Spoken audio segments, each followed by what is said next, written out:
욥기 24장 9절부터 17절. 욥이 친구들과 대화를 하면서 오늘 그 대화의 핵심은 그겁니다. 이 세상에 있는 부조리, 나도 그걸 안다. 너희들은 나를 향해서 계속 내가 무슨 죄를 졌는지, 무슨 악을 행하고 있는지 다 밝혀라. 숨기지 말아라. 네가 숨기기 때문에 전능자께서 화를 내신 것이고 너를 치신 것이다. 감출 것이 없지 않느냐 하면서 윽박을 지르지만 내가 가만히 세상을 살다 보니 이러이러한 부조리를 보았노라. 세상은 이런 부조리가 있다. 그리고 나도 안다. 악한 사람을 하나님은 결코 형통케 하지 않는다는 것을 나는 안다. 하지만 인생이라고 하는 실제의 그 상황에서 너희가 이러한 것도 한번 생각해 보라 하면서 지금 욥이 권고의 말을 해주고 있는 것입니다.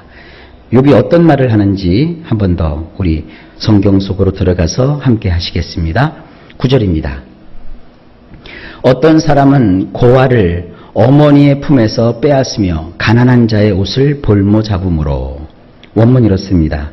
사람들은 아비 없는 자식을 여인의 품에서 떼어내기도 하며 가난한 자가 입고 있는 것을 그들은 담보물을 취하는도다. 그렇죠. 세상 사람을 보면은요, 아비 잃은 자식을 기르는 여인을 보면 얼마나 불쌍해요. 근데 그렇게 하지 않는다는 거죠. 오히려 그 여인이 이제 아비 없이 자식을 키우니까 빚도 질 것이고, 그리고 환경에 여러 가지 열악한 조건에서 힘들 거 아닙니까? 그럼 도와주는 것 대신에 네가 갚을 능력이 안 되니까 네 자식을 내놔라. 내가 네 자식을 뺏어다가 나의 종으로 삼겠다. 그래서 그 여인의 품에서 자식을 뺏어가 버린다는 거예요. 이게 세상이라는 거죠. 그리고 가난한 자에게 동정을 해주지는 않고, 가난한 사람이 물질이 필요해서 좀 도와달라고 그러니까 내가 널 뭘 보고 도와주고 내가 널 뭘 보고 채워주겠느냐. 좋다. 그럼 네가 입고 있는 그 외투라도 벗어서 나에게 저당 잡아라. 그러면 내가 그것을 저당 잡고 담보물로 잡고 너에게 어느 정도 빌려주겠다. 이런 것이 뭐냐? 이게 세상이라는 거예요. 그래서 이렇게 부모 품 안에서 자랄 때, 또 사회생활을 할 때는 이런 걸 하기 전에는 이런 걸 몰라요. 부모 품이나 뭐 학교에서야 뭐 얼마나 사람이 대접을 받고 인격적인 존중을 받습니까? 그러다가 막상 세상에 던져지면 어떻게 돼요? 세상 말로 얄짤없죠. 세상 사람들은 말이죠, 오히려 가진 사람 앞에 가서는 설설을 해도요, 실패하고 못 가지고 잃어버린 사람 앞에 가서는요, 있는 것까지 다 털어가는 게 세상입니다. 그거 보면서 세상 너무나도 하다. 그럼 못 살아요. 세상은 경쟁사회입니다. 치고 받고 그리고 강한 자가 살아남는 것이 세상이라는 것이에요. 이런 것을 욥이 지금 말하고 있는 겁니다. 10절. 그들이 옷이 없어 벌거벗고 다니며 곡식 이삭을 나르나 굶주리고. 원문이 이렇습니다. 다 헤어진 옷을 입고 벗은 몸으로 이리저리 다니는 자들도 있고 곡식단을 나르기는 하지만 배고픈 자들도 있느니라.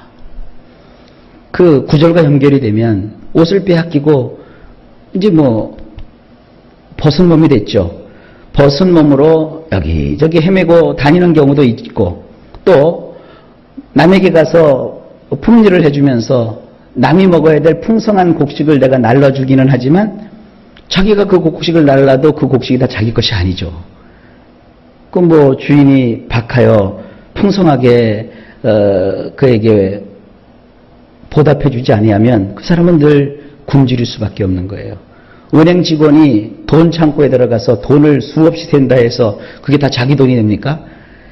돈 센다고 그게 내 돈이라고 주머니에다가 넣고 왔다간 다 걸리죠. 바로 그런 내용입니다. 세상은 이렇다는 거예요. 11절. 그 사람들의 담 사이에서 기름을 짜며 목말라 하면서 술틀을 밟느니라. 원문이 이렇습니다. 포도나무가 즐비한 곳 사이에서 기름을 짜내기 위해서 술틀들을 짓밟느라 목말라 하는 자들도 있느니라. 그 고대 근동에서는 포도나무나 올리브나무를 많이 키웠어요. 포도나무에서 포도를 따서 포도즙을 내고, 그래서 이제 그들이 음료로 그걸 마시기도 하고, 또 잔치에 쓰는 그 술로도 씁니다. 또 올리브 나무에서 올리브를 따서 그들에게 꼭 필요한 그 기름을 얻기도 하죠. 하여간 포도나무나 여기는 이제 언급되어 있지 않지만 그 올리브 나무가 질비한 곳 사이에서 기름을 짜내기 위해서 틀을 만들어 가지고 거기다 놓고 짓밟아요. 그렇지만 일하는 사람은 목이 마른 거예요. 이게 세상이라는 거예요. 술 공장에서 일하는 사람은 맨날 술 마시고 우유 공장에서 일하는 사람은 우유 마시고 그런 게 아니라는 것이죠. 일은 일이고 삶은 삶이에요. 이것이 세상이라는 거예요. 이거를 좀 우리 영적으로 적용을 해볼까요? 우리가 사실은 하나님을 섬긴다고 하지만 하나님의 깊은 것까지 잘 몰라요. 그리고 순간순간 깨닫지 않습니까? 아, 하나님 바로 그런 분이시구나. 하나님은 이런 것이구나. 여러분 하나님 좋은 거 알죠? 그러나 막상 어려움 당해봐요. 좋은 게 느껴져요? 안 느껴져요? 안 느껴져요. 술틀 사이에서 내가 그 포도나 아니면은 무화과 나무를 이렇게 그 나무에서 무화과 나무가 이제 올리브 나무에서 딴 올리브를 넣고 진 이겨가면서 기름을 짜고 물을 내도 갈증을 느끼는 것처럼 우리 인생이라는 것이 하나님을 믿는다고 하지만 때로는 우리가 하나님을 망각할 때가 있는 거예요. 또 욥 개인에게 적용하면 욥이 그렇게 하나님을 경외하고 하나님을 사랑하지만 모든 일이 다 잘 될 수는 없는 거예요. 그렇지 않습니까? 우리가 세상을 살고 있기 때문에 그래요. 아, 내가 하나님께 기도하고 내가 하나님의 뜻대로 사는데 하나님은 다 잘해 주실 거야. 그건 우리 생각이고요. 항상 생각하세요. 아, 술을 틀을 밟는 자도 갈증을 느끼는구나. 하나님의 일을 하지만 우리는 여전히 목마르고 여전히 갈급해야 하는 것이 우리 마음입니다. 그러니까 여러분 삶 속에 불행이라고 하는 것이 아예 없다. 이거는요 동화 속에서나 나오는 것이고 우리 삶 속에 불행이 있지만 어려움이 있지만 그 가운데서도 계속 부어주시는 하나님의 은혜를 받고 살아가야 되는 것이 우리 인생이다. 이런 인생의 교훈을 꼭 가지실 수 있기를 바랍니다.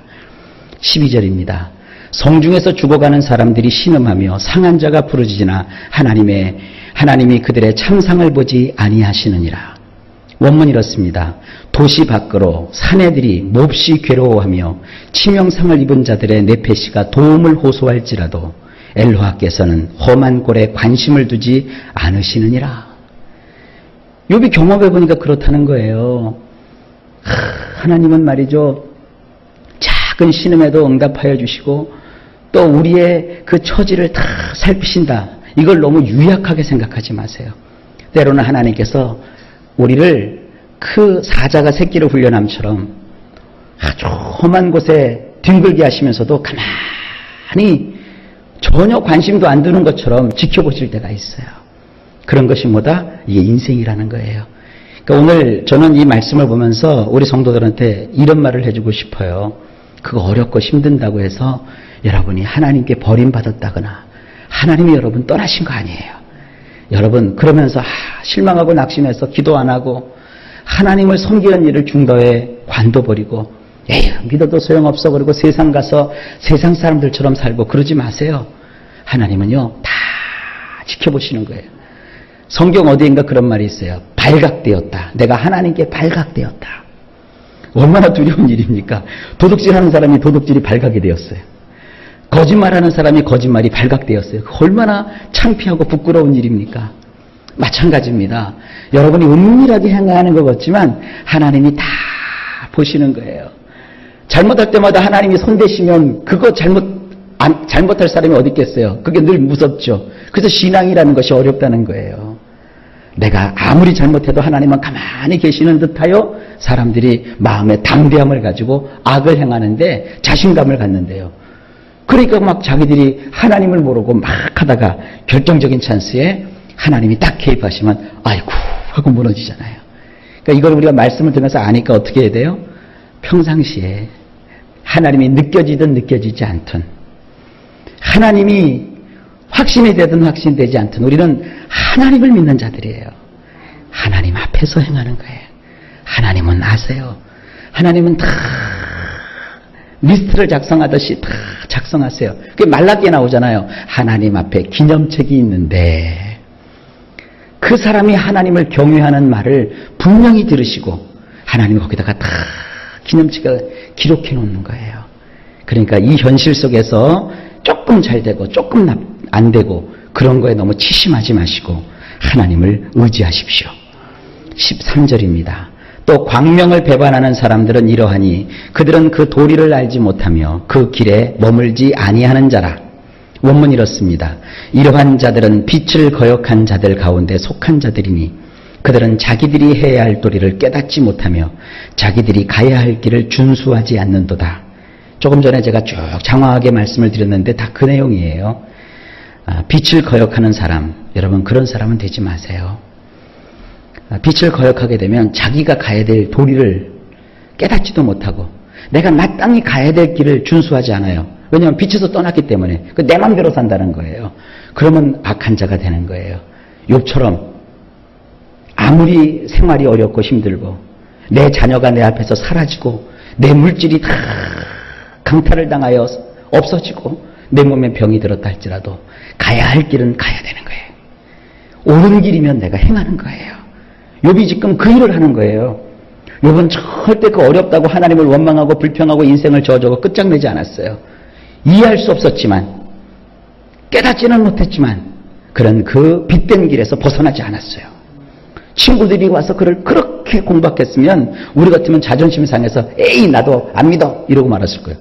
여러분 그런 경험 있지 않습니까? 열심히 믿는데 누가 갖고 자꾸 뭐 이러고 저러고 이러고 저러고 성도들이 열심히 교회에서 봉사하는데 누가 와갖고 에이구 너 혼자만 그렇게 하는데 내가 지난번에 누구를 만났는데 너 욕하고 다니더라 그러면 속에서 에이씨 이런 소리 나오잖아요.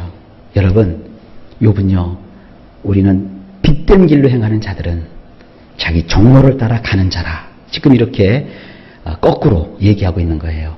14절. 사람을 죽이는 자는 밝을 때에 일어나서 학대받는 자나 가난한 자를 죽이고 밤에는 도둑같이 되며. 이 욥이 봤던 악한 자의 모습들입니다. 원문이 이렇습니다. 백주 대낮에 살육자가 일어나서 억눌린 자와 가련한 자를 살해하고 밤에는 도적같이 되는도다. 15절. 가늠한 자의 눈은 저물기를 바라며 아무 눈도 나를 보지 못하리라 하고 얼굴을 가리며. 원문이 이렇습니다. 간통하려는 자의 눈은 땅거미가 지기만을 학수고대하면서 말하기를 나를 보는 눈은 없을 것이라 하면서 은밀한 곳에 얼굴을 감춰두느니라. 정로에서 벗어나서 빛을 등지고 어둠 속에 행하는 사람들의 모습이 이렇다는 거예요. 늘 생각이 약해요. 16절.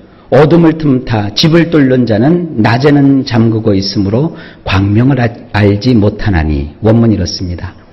야음을 틈타 집들을 공략하려는 자는 대낮에는 자신을 밀폐시키고 있기 때문에 그들은 빛을 알지 못하느니라. 오늘 마지막 17절. 그들은 아침을 죽음의 그늘같이 여기니 죽음의 그늘의 두려움을 알미니라. 그런 자들 모두는 아침에 자기들에게 죽음같이 짙은 아침이 자기들에게 짙은 그늘이니 그들은 죽음같이 짙은 그늘이 공포스럽다는 것을 익숙하게 잘 알고 있기 때문이니라. 새벽이라 이거를 좀 깊게 말씀을 드리지 못하지만 바로 이겁니다. 그 죄를 지는 사람은요 뒤가 깽겨요. 그래서요 사람은요 거짓말하는 게 사실은 다 이렇게 탄로가 나죠. 근데도 그걸 다 감추어 놓고 자꾸 덮으려고만 해요. 그리고 이 어둠 속에서 행하는 사람은요 아침 되는 게 두려워요. 아침이 오히려 더 두려운 게 어둠 가운데서 행하면 아무도 안 보일 것 같으니까 괜찮은데 아침이면 백주 대낮을 향하여 환해지잖아요. 점점. 그러니까 악을 해낸 것이 다 드러나게 되니까 그게 막 두렵고 공포스러우니까 이 사람들은 빛 가운데 있지 않다는 거예요. 그러니까 욥은 친구들한테 이렇게 얘기하는 겁니다. 나도 악한 자가 누군지, 악한 자의 말로가 뭔지 다 알아. 그리고 악한 자의 심리 상태가 어떤지 나는 다 알아. 그런데 너희가 자꾸 나를 악한 자라고 하니 내가 참 괴롭다 이거예요. 자, 이제 요 다음 구절을 보면 좀 더 얘기가 정리가 될 겁니다. 자, 오늘은 여기까지 하겠습니다. 여러분, 우리는 아무리 힘들고 어렵고 내 뜻대로 일이 안 된다고 해도 빛이라는 것을 알면 그 빛에 서서 빛이 보여주는 그 정도를 따라 행하는 자가 꼭 되실 수 있기를 주의 이름으로 축복합니다.